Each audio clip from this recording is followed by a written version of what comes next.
If you have one more opportunity to visit China in the future, what kind of messages would you like to convey to both Chinese and the Philippine people? I was more of a friend, a closer friend to China than ever. It seems that China here in Asia is making everything that is possible to gather us as good neighbors. But America, as it becomes its foreign policy, if you look at it at a distance, it is really hostile. So, if you stick with America, if you identify yourself with America, then everything becomes blurry with our relations with China and the rest of the ASEAN countries. In terms of geopolitics, trade, we have a robust trade relations between China and the Philippines.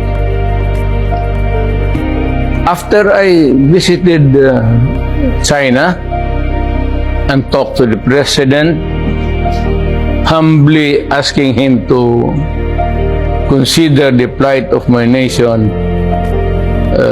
that we earn money, at least one of the ways to earn money was really our exports, because we are an agricultural country.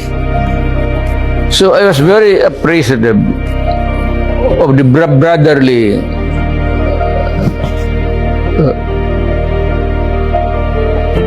gesture, almost like to cry.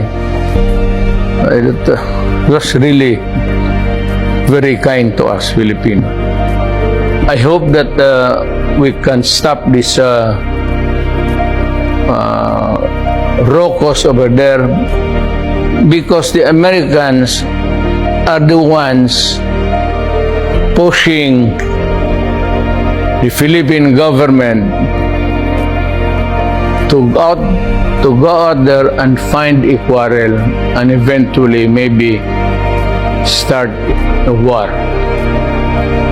But I do not think that America will die for us. And yet, America has so many bases in the Philippines now. I am sorry for my country. I am not the president anymore. I cannot run. And if God would allow it, and perchance, I would reverse the situation. I will remove the bases. And I would tell the Americans, you have so many ships,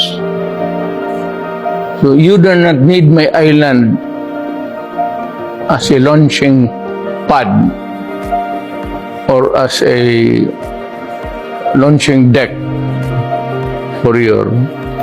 How do we evaluate the direction of China and Philippine relations during the past year and a half since the current government took office?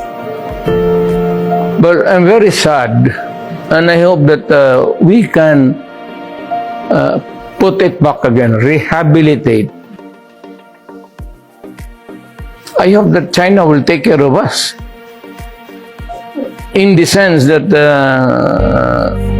we will try to go back to the normal relations, but it is fighting because it becomes a matter of principle. Because the issue is there, hanging because of the American influence.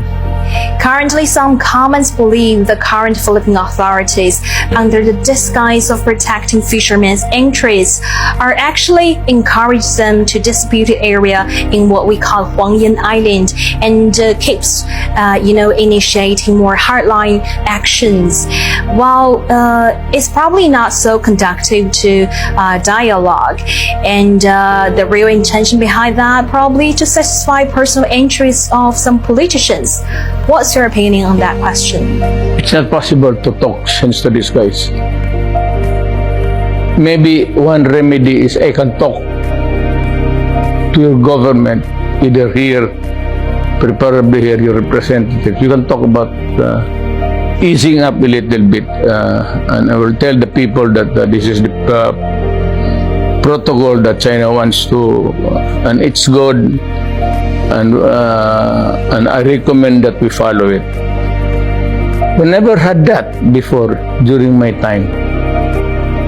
China allowed the fishing there, and nobody was disturbing them.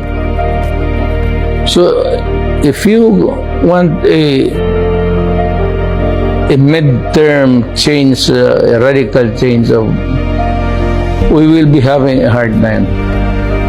You can begin to talk to, not necessarily with me and all the other. Yan nga mga boss, no, ang nasabi ni dating Pangulong Rodrigo Roa Duterte dito nga sa isang foreign media na nag-interview sa kanya. Inasabi niya na I don't think America will die for us.